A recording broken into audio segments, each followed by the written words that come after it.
वालेकुम। क्या हाल है बच्चों? सेकेंड ईयर केमिस्ट्री वालों, ठीक ठाक हो?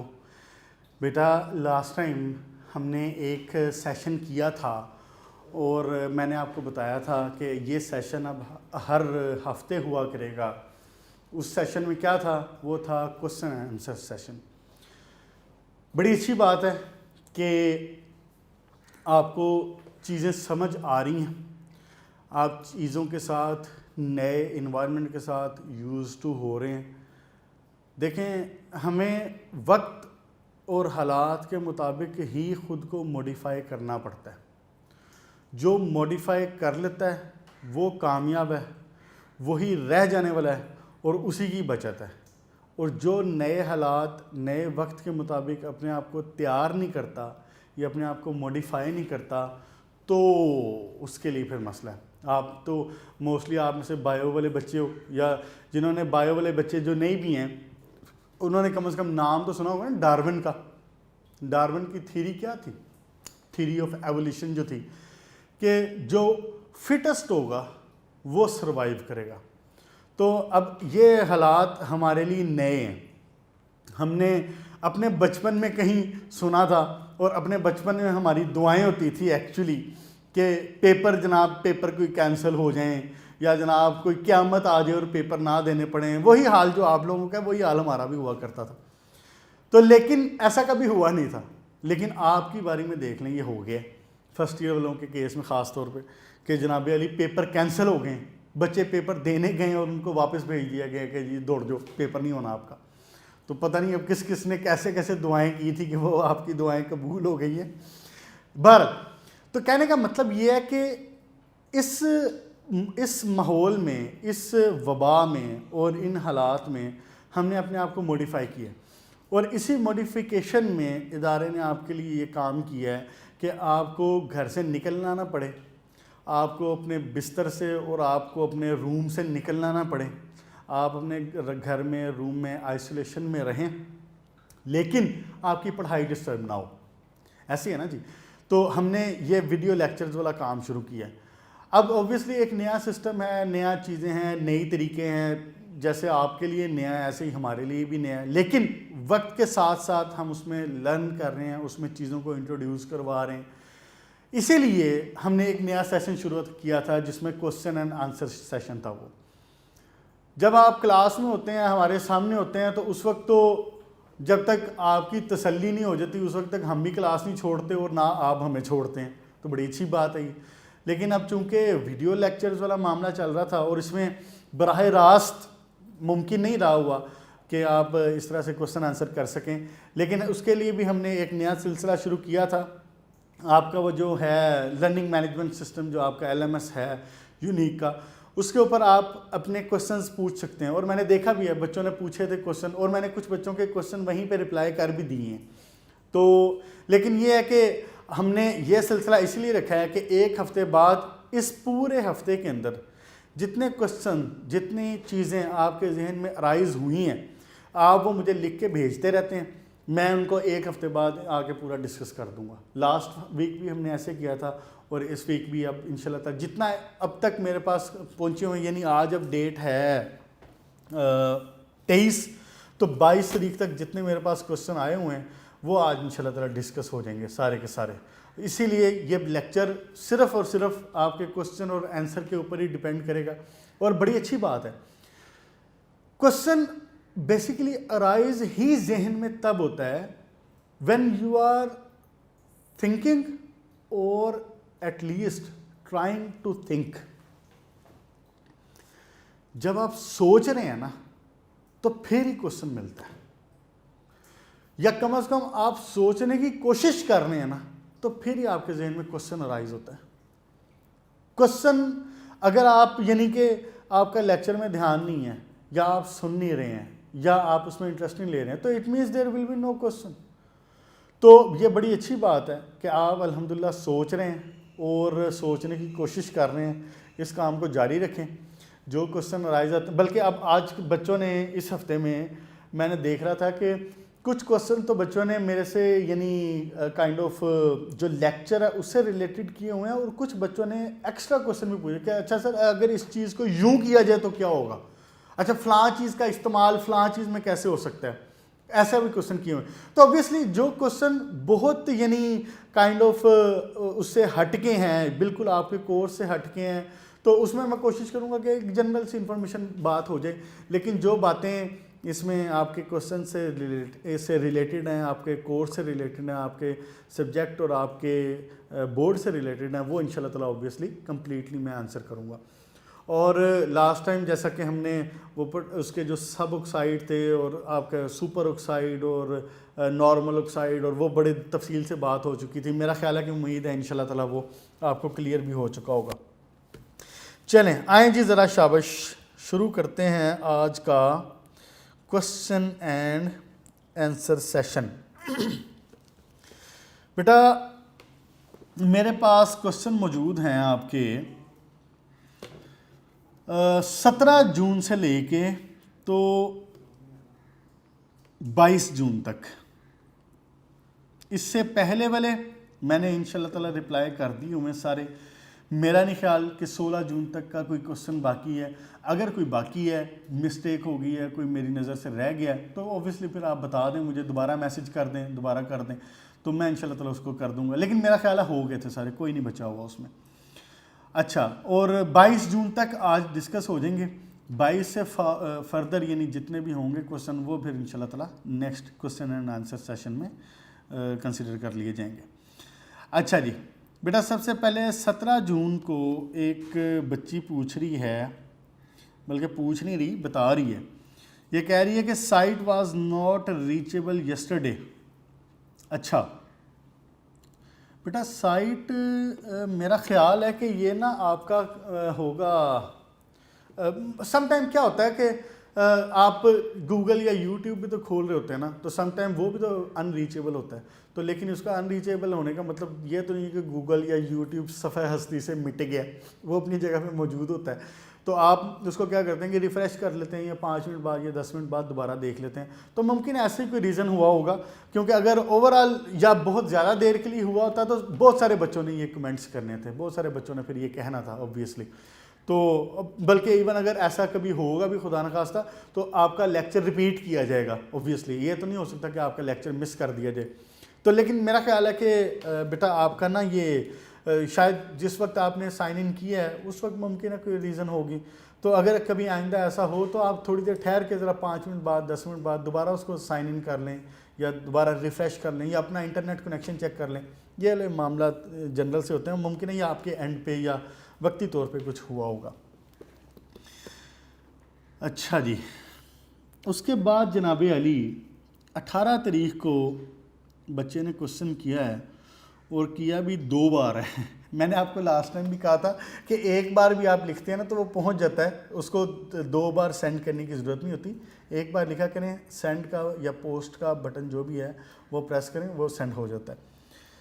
ये जनाब अली बेटा कह रहा है कि how plaster of Paris is used as filter. हाँ जी बिल्कुल सही। देखें ना, अब ये बात एक अलग से बात है। ये बात उसमें प्लास्टर ऑफ पेरिस के यूजेस में मेरा ख्याल हमने वैसे नहीं पढ़ी।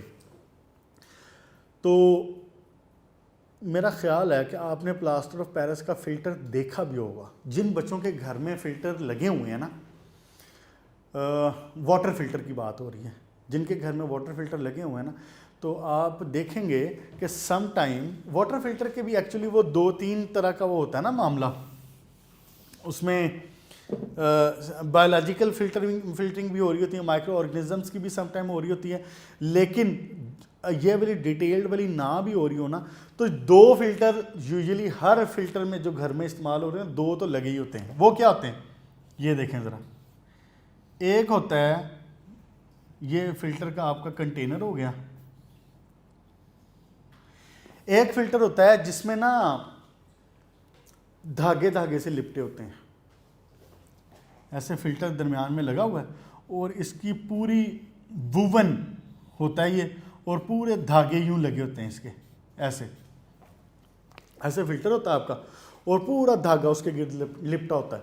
तो बेसिकली ये एसएस को, सस्पेंडेड सॉलिड को, क्या वर्ड यूज़ किया मैंने, सॉलिड्स को या सस्पेंडेड सॉलिड्स को फ़िल्टर कर रहा होता है ये। अच्छा, एक तो ये फिल्टर हो गया, ये जनरली मौजूद होता है। और एक फिल्टर दूसरा मौजूद होता है, आपको इत्फाक हुआ हो देखने का, तो वो एक बिल्कुल ना काइंड ऑफ यानी पत्थर की शेप का होता है, पत्थर की फॉर्म में होता है, बिल्कुल वो पत्थर सा होता है। तो बेसिकली वो जो फिल्टर है ना, उसमें प्लास्टर ऑफ पेरिस मिक्स किया होता है। प्योर प्लास्टर ऑफ पेरिस नहीं होता वो, कुछ और साथ में उसके मैग्नीशियम और कैल्शियम के कुछ और सॉल्ट्स होते हैं जिनके साथ उसको मिक्स करके बनाया गया होता है। फिर कंपनी टू कंपनी भी वेरी करता है। तो बेसिकली वो ना एक पोरस फिल्टर होता है। आप अगर उसको कभी इत्फाक हो ना, बल्कि इत्फाक क्या हो, आपके घर में अगर है ना, तो आपको इसको साफ़ भी करना चाहिए। इसको साफ़ करें, इसको वॉश करें और इसको दोबारा लगा दें। और अगर जब बहुत गंदा हो जाता है 2-4 महीनों के बाद, तो फिर आप इसको चेंज भी करें। तो ये इस बात पे भी डिपेंड करता है कि आपके इलाके में पानी कैसा आ रहा है। आजकल तो खैर लाहौर के बहुत सारे इलाकों में पानी का काफ़ी मसला चल रहा है, तो इसलिए फ़िल्टर जो है वो जल्दी हो जाते हैं, फेडअप हो जाते हैं जल्दी, इनरिच हो जाते हैं जल्दी। तो ये जो मटेरियल है बेसिकली ये बना होता है प्लास्टर ऑफ पेरिस, इसके अंदर मिक्स किया होता है। तो आप इसको कभी गौर से देखें ना, तो ये पोरस होता है, ये सुराखदार होता है, इसमें छोटे छोटे सुराख होते हैं। तो हो बेसिकली क्या इसमें हो रहा होता है, बिल्कुल ऐसे ही मामला है जैसे कि आप समझ लें कि ये फ़िल्टर है, जैसे ये मार कर अंदर से हॉलो है ना, अंदर से खाली है, बाहर इसके ये शेल मौजूद है, अंदर से इसके अंदर यानी हॉलो है, अंदर से खाली है। तो बाहर से जब पानी आता है तो पानी प्रेशर के साथ आके इसके जो फ़िल्टर की जो वॉल है इसके अंदर से गुज़रता है। जब इसके अंदर से गुज़रता है तो ऑब्वियसली जो इसके अंदर मटेरियल होंगे, जो मट्टी वगैरह, सैंड, डस्ट, कुछ ऐसी चीज़, कोई सस्पेंडेड सॉलिड है जैसे ये मौजूद है, तो सस्पेंडेड सॉलिड वगैरह जो भी होंगे वो इसके अंदर रुक जाएंगे। फिर क्यों? क्योंकि ये पोरस है, ये पोरस है, तो अपने जो साइज़, इसके जो पोर साइज़ है उसके लिहाज से बिल्कुल ऐसे जैसे आपने फर्स्ट ईयर में वो अपनी फ़िल्ट्रेशन पढ़ी है। तो फ़िल्ट्रेशन में आप फ़िल्टर पेपर इस्तेमाल कर रहे थे ना, तो फ़िल्टर पेपर का याद है आपने वहाँ पे एक बात पढ़ी थी कि जी फ़िल्टर पेपर का जो पोर साइज़ है ना वो बहुत मैटर करता है। फ़िल्टर पेपर का पोर साइज़ बहुत मैटर करता है। ये डिपेंड करता है कि आप कितने साइज़ की फ़िल्ट्रेशन करना चाह रहे हैं। तो बिल्कुल इसमें भी यही होता है कि जो बड़े साइज़ के पार्टिकल होंगे वो उस पोरस मटीरियल में रुक जाएंगे, और जो अंदर पानी इकट्ठा होगा शेल के अंदर, यहाँ जो पानी इकट्ठा होगा ये फिर साफ़ होगा निस्बतन।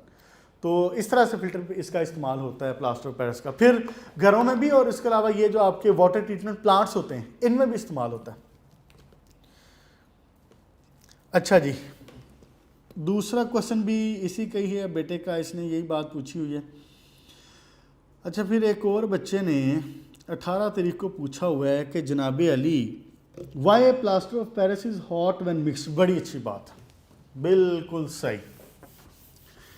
मैंने, मेरा ख्याल है इस बच्चे को रिप्लाई भी किया था वैसे, तो चलें आपके लिए, सारों के लिए ये बात एक इन्फॉर्मेशन की बात हो जाएगी। वो कहता है कि why plaster of Paris is hot when mixed. आपको इत्फाक हुआ हो कभी, आप प्लास्टर ऑफ पेरिस को मार्केट से लेके आए ना, पैकेट मिल जाता है शायद 40-50 रुपये का, सस्ता सी पैकेट होता है इसका, ज़्यादा महंगा नहीं है। आप इसको घर में, जिन बच्चों को बनाने का शौक़ हो, खिलौने वगैरह बनाने का या इस तरह का आर्ट्स का, तो वो बच्चे इससे वाकिफ़ भी होंगे। आप वो लेके आएँ, तो जब आप उसको पानी में मिक्स करते हैं ना, तो वो जो सोल्यूशन बनता है ना वो थोड़ा सा गर्म हो जाता है। वो गर्म हो जाता है, तो बच्चा ये पूछ रहा है कि ये गर्म क्यों हो जाता है जब इसको मिक्स किया जाता है पानी के साथ। एक बात है, आपने ये पढ़ी हुई है बात, energy of hydration. Energy of hydration क्या थी? जब आप पानी में किसी चीज़ को, किसी भी एलिमेंट, किसी भी कंपाउंड को मिक्स करते हैं, तो there will be some change in energy. या तो वो एनर्जी एब्जॉर्ब कर रहा होगा या वो एनर्जी रिलीज़ करेगा। तो इसी को एनर्जी ऑफ हाइड्रेशन कहते हैं कि जब आप पानी में किसी चीज़ को मिक्सअप करते हैं तो जो चेंज इन एनर्जी हुआ वो आपका एनर्जी ऑफ हाइड्रेशन। तो energy of hydration obviously exothermic भी हो सकता है और एंडोथर्मिक भी हो सकता है। अगर एनर्जी रिलीज़ हुई है तो एक्सोथर्मिक हो गया, और अगर एनर्जी एब्जॉर्ब हुई है तो वो क्या हो गया? एंडोथर्मिक हो गया। एक्सो भी हो सकता है और वो एंडो भी हो सकता है। तो अब ये जो मिक्सिंग है ना, इसकी प्लास्टर ऑफ पेरिस की विद द वाटर, ये एक्सोथर्मिक होती है। ये एक्सोथर्मिक होती है। ये एक्सोथर्मिक क्यों होती है? आपको याद है कि आपने प्लास्टर ऑफ पेरिस की जो प्रेपरेशन थी वो पढ़ी थी। प्लास्टर ऑफ पेरिस की प्रेपरेशन में क्या हो रहा था? कैल्शियम सल्फेट वाटर मॉलिक्यूल मौजूद थे इसमें। आपने इसको हीट किया था अंडर कंट्रोल्ड कंडीशन, याद है? अगर आप कंट्रोल नहीं करेंगे तो it will be converted to dead burned gypsum, याद आई बात? तो आपने इसको हीट किया था अंडर कंट्रोल्ड कंडीशन। जब कंट्रोल्ड कंडीशन में हीट किया था तो ये कन्वर्ट हुआ था कैल्शियम सल्फेट में, और 3 वाटर के मॉलिक्यूल इसके अंदर से निकल गए थे, याद आया? 3/4 ऑफ वाटर वाज रिमूव्ड। तो ये बेसिकली डिहाइड्रेटेड फॉर्म है। जब इस डिहाइड्रेटेड फॉर्म को, यानी कि gypsum, sorry plaster of Paris को, डिहाइड्रेटेड फॉर्म है ना जिप्सम की, इसको जब दोबारा पानी के साथ मिक्स किया जाता है ना, तो जो कैल्शियम सल्फेट हाइड्रेटेड है, यानी कि ये दोबारा फिर यही बना देता है, जिप्सम ही बना देता है दोबारा, कैल्शियम सल्फेट टू वाटर बना देता है दोबारा मिक्स करने के बाद। जब इसको मिक्स किया जाता है ना, तो ये जो फॉर्म है calcium sulphate two water molecule, ये ज्यादा स्टेबल है। डिहाइड्रेटेड फॉर्म की निस्बत hydrated calcium sulphate is more stable. तो obviously when things are more stable they release energy. तो ये ज़्यादा स्टेबल है, दोबारा से ये बनता है वाटर मिक्स करने के बाद। तो इसके लिए ये इसकी जो एनर्जी ऑफ हाइड्रेशन ये नेगेटिव है, एक्सोथर्मिक रिएक्शन होता है और हमें कंटेनर गर्म फील होता है, हमें पता चलता है कि इसमें से हीट निकली है। क्लियर हो गया बच्चे? बड़ी अच्छी बात है, ठीक हो गया जी। अच्छा जी, इस बच्चे ने भी यही सवाल 2 बार पूछा हुआ है, एक बार ही पूछ लिया करो पुत्र, समझ आ जाती है एक बार में भी। अच्छा जी, उसके बाद बेटी कह रही है कि 18 तारीख को ही कि सर एक्सप्लेन ज़्यादा कर दें, मज़ीद एक्सप्लेन कर दें। पुत्र एक्चुअली मामला ये होता है कि आपको पता है कि हर क्लास में अगर 50-60 बच्चे मौजूद हैं तो हर तरह का बच्चा होता है। कुछ बच्चे होते हैं जिनकी जो एब्जॉर्बिंग कैपेसिटी है वो ज़्यादा होती है, तो एब्जॉर्ब वो ज़्यादा कर सकते हैं। दे वांट डिटेल आल्सो, वो डिटेल में जाना पसंद करते हैं। उनको अच्छा लगता है कि अगर उनको बताया जाए कि जी ये चीज़ ऐसे बनी, ऐसे टूटी, अच्छा ये फ़लाँ से आई, ऐसे आई, इवन कोर्स से आउट ऑफ द कोर्स भी बात की जाए तो उन बच्चों को अच्छा लगता है। लेकिन बेटा आप ही की क्लास में कुछ बच्चे ऐसे होते हैं, एंड आई एम श्योर कि आपको पता होगा, आपको इस बात का इत्तेफाक और अंदाज़ा होगा कि कुछ बच्चे ऐसे होते हैं कि जब टीचर डिटेल में जाने लगे ना तो वो बच्चे अपना फोकस लूज़ कर देते हैं, वो अपने कंसंट्रेशन लूज़ कर देते हैं बच्चे। ऐसे बच्चे भी होते हैं हर क्लास में। तो जैसे ही टीचर बात ज़रा एक्सप्लेन की तरफ, एक्स्ट्रा ऑर्डनरी एक्सप्लेन की तरफ जाने लगेगा ना, तो वो क्या करेंगे कि वो अपने दिमाग की बत्ती बंद करके बैठ जाएंगे कि सर तो इधर उधर की बातें करना शुरू हो गए। इसलिए जब हम बता रहे होते हैं, पढ़ा रहे होते हैं, तो हमने हर तरह के बच्चे का ख्याल रखना होता है। आपके कोर्स से रिलेटेड जितनी बात है इंशाल्लाह उसमें कोई कमी नहीं होगी। जो चीज़ आपसे डायरेक्टली रिलेटेड है ना, तो जो कुछ आपके कोर्स से रिलेटेड है ना, जितनी बातें इंशाल्लाह उसमें कभी नहीं कमी होगी, वो मैं पूरा एक्सप्लेन करूँगा। लेकिन समटाइम फिर यही कोशिश होती है कि बहुत ज़्यादा जो है ना, क्योंकि ऑब्वियसली एक्सप्लेन तो चीज़ें बहुत ज़्यादा की जा सकती हैं, आपके लेवल से भी अपर लेवल तक चीज़ें एक्सप्लेन की जा सकती हैं, लेकिन उनकी ज़रूरत फिर नहीं रहती है। बच्चे कंसंट्रेशन फोकस लूज़ करते हैं तो फिर फ़ायदा नहीं होता। तो लेकिन इंशाल्लाह ताला आपने फिर भी देखा होगा कि पहले दोनों चैप्टर्स की निस्बत थर्ड चैप्टर मैंने ज़्यादा डिटेल्ड में गए हैं। और एक रीज़न ये भी तो थी ना कि हमारे पास टाइम कितना है, ये भी तो देखें ना। पहले हमारे पास टाइम हुआ करता था करीब 2 महीने आपके हाफ कोर्स के लिए, 2 से ढाई महीने, तो अब हमारे पास 3 से 3.5 महीने हैं, आपके एग्ज़ाम भी दूर है। तो इसलिए फिर हमने चीज़ों को ज़रा स्लो कर लिया, पेस को स्लो किया हुआ है। मैंने आपको बताया भी था कि मैं पेस स्लो करूँगा अब नेक्स्ट में। तो इंशाल्लाह ताला इसको जैसे ज़रूरत होगी मैं वैसे चलता रहूँगा कि जहाँ पे एक्सप्लेनेशन चाहिए होगी वहाँ इंशाल्लाह ताला ज़रूर मिलेगी आपको। बच्ची ने यही बात 3 बार पूछी हुई है। अच्छा जी, उसके बाद एक बच्ची कह रही है सर नेल्सन सेल में स्टीम का क्या रोल है जो फर्स्ट पैराग्राफ की सेकंड लाइन में लिखा है? एक्चुअली नेल्सन सेल में आपको याद हो तो नेल्सन सेल में क्या हो रहा था, हम नेल्सन सेल में बना रहे थे सोडियम हाइड्रोक्साइड। तो सोडियम हाइड्रोक्साइड बेसिकली वो जो ऊपर स्टील का जो बात था उसमें से नीचे आ रहा था ना, यूं ये स्टील का बात था और ये परफोरेटेड था, ये सुराखदार था, परफोरेटेड था। नीचे यहाँ पे कैच बेसन लगा हुआ था, कैच बेसन, जहन में जल्दी से ले आए शाबाश, यही डायग्राम थी उसकी। तो कैच बेसन क्या कर रहा था, इस सोडियम हाइड्रोक्साइड को कलेक्ट कर रहा था जो ऊपर से आ रहा था। तो अब होता क्या कि सोडियम हाइड्रोक्साइड को जब हीट ज़्यादा ना मिले ना, टेम्परेचर कम हो तो क्रिस्टलाइज हो जाता है। तो क्रिस्टलाइज होगा तो क्या होगा, ये जो इसके होल्स हैं, ये जो पोर्स हैं, इनको बंद कर देगा। तो ऑब्वियसली फिर नीचे सोडियम हाइड्रोक्साइड नहीं ड्रॉप आउट हो सकेगा। इसलिए हम क्या करते हैं कि इस कंटेनर के अंदर यहाँ पे स्टीम इंजेक्ट की जाती है। वो स्टीम इंजेक्ट करने का क्या मकसद होता है कि जो ओवरऑल जो पूरा इन्वायरमेंट है, ये पूरा एक सेल था ना, ये पूरा एक सेल था ऐसे क्लोज्ड, तो ये जो पूरा एक इन्वायरमेंट है ये ज़रा हीट अप रहे, गर्म रहे, ताकि जो इसके जो पोर्स हैं ये ब्लॉक ना हो, चलते रहें इसके pores, sodium hydroxide dip out होता रहे। बेटा उसके बाद 18 तारीख को ही बच्ची ने एक एमी कुछ टाइप कर दिया है, डॉट डॉट डॉट। अच्छा जी, उसके बाद जनाब अली 19 तारीख को बेटा कह रहा है कि सर आपकी स्पीड फास्ट है, थोड़ा स्लो पढ़ाएं। बेटा स्पीड स्लो हो चुकी है हमारी, ऑलरेडी स्लो हो चुकी है, 3rd चैप्टर हम पढ़ रहे हैं अब, तो स्पीड हमारी स्लो पहले ही हो चुकी है, तो इंशाल्लाह ताला इसमें नहीं होगा अब मामला कोई।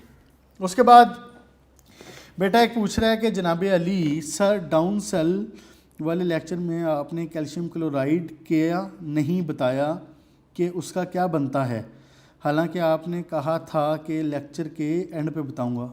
अच्छा हाँ, मुमकिन है जहन से निकल गया होगा।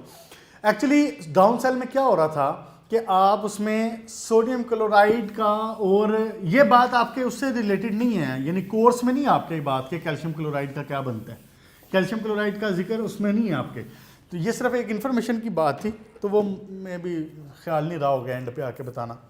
डाउन सेल में क्या होता है कि आप सोडियम क्लोराइड और कैल्शियम क्लोराइड का मिक्सर इस्तेमाल करते हैं। किस लिए कर रहे थे इस्तेमाल, ये बात अब आप बता दें। आप इस्तेमाल कर रहे थे इसका मेल्टिंग पॉइंट डाउन करने के लिए।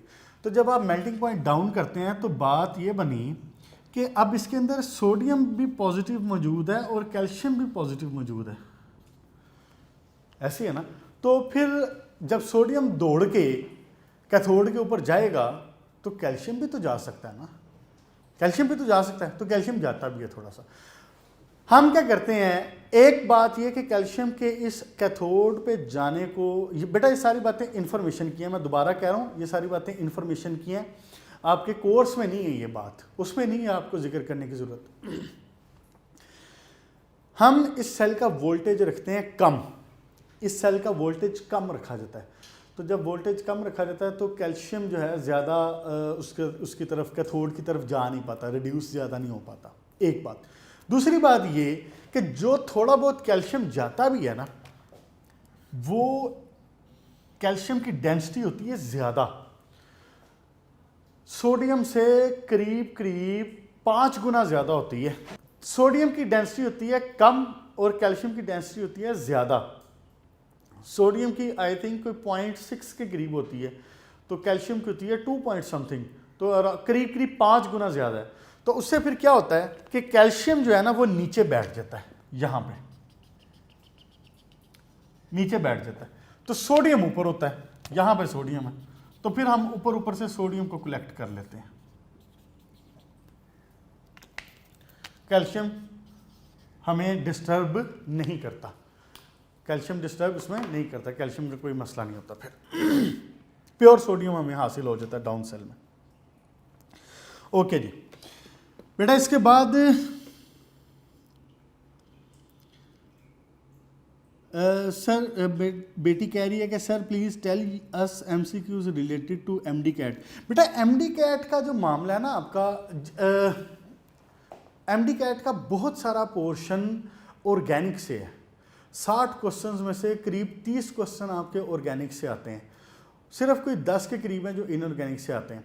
और जहाँ पे छोटी छोटी चीज़ें आती हैं, जैसे कि अभी पिछले दिनों एक बात हो रही थी कार्बन डाइऑक्साइड वगैरह की, वो मैं बता भी देता हूँ आपको साथ साथ में। लेकिन एक मैं आपको मशवरा दूंगा, वो ये कि MD कैट अभी आपका दूर है। MD कैट को प्रिपेयर करने का तरीका डिफरेंट है। अभी आप अपने बोर्ड पे फोकस करें।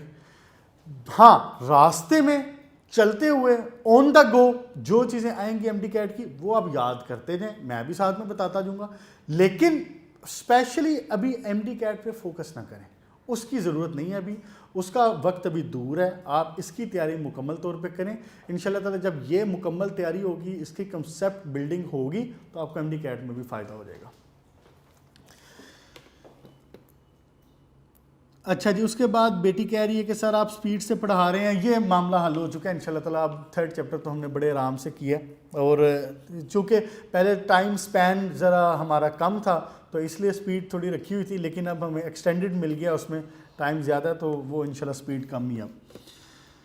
उसके बाद बेटा कह रहा है कि जैसा कि periodic table atomic number base है, तो 1829 में बना, लेकिन न्यूट्रॉन तो 1920 में डिस्कवर हुए,